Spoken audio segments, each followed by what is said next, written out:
साथियों, वंदे मातरम।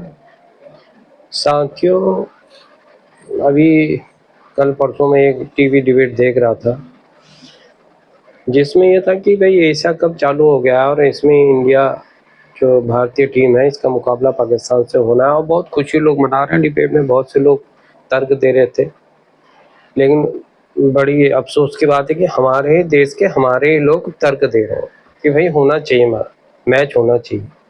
मतलब क्या, मैं एक जनता से पूछना चाहता हूँ, अपने यूजर से, क्या देश की अस्मिता, देश का स्वाभिमान, ठीक है, से बढ़ के आपको मनोरंजन चाहिए क्या?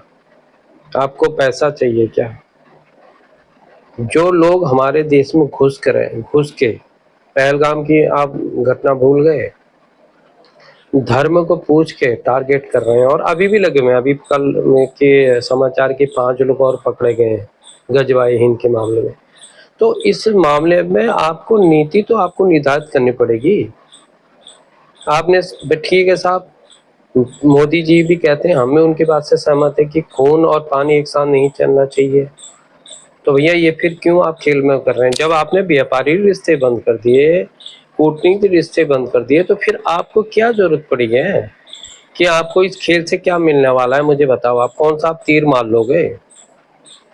आपको ध्यान ही नहीं। पाकिस्तान तो चाहता है और दुनिया की नज़र में, दुनिया के पटल पर रखना चाहता है। देखिए साहब, हम तो ठीक है, हमारे संबंध बहुत अच्छे हैं, क्या दिक्कत है?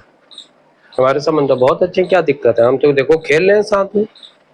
तो मैं तो समझता हूँ कि इस प्रकार की सोच रखने वाले देश के वफादार नहीं हो सकते। जो मेरी अपनी सोच है, मैं नहीं कह रहा हूँ, वफादार नहीं हो सकते, किसी भी रूप से नहीं हो सकते।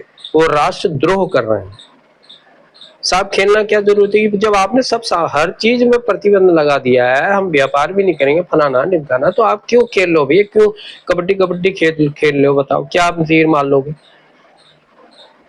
तो कितनी गलत बात है। और जो इसका समर्थन करने वाले हैं, मैं उनसे आज भी कहता हूँ कि इतिहास के पन्नों को पलटो, इतिहास के पन्नों को पलटो। पाकिस्तान कभी भी किसी भी रूप से किसी का भी सगा नहीं है।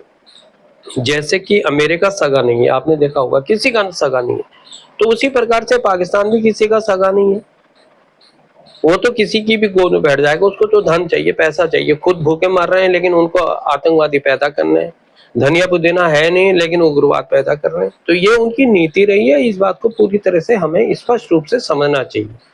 और हमारा एक ही लक्ष्य होना चाहिए, राष्ट्र सर्वोपरि, राष्ट्र का धर्म सर्वोपरि है।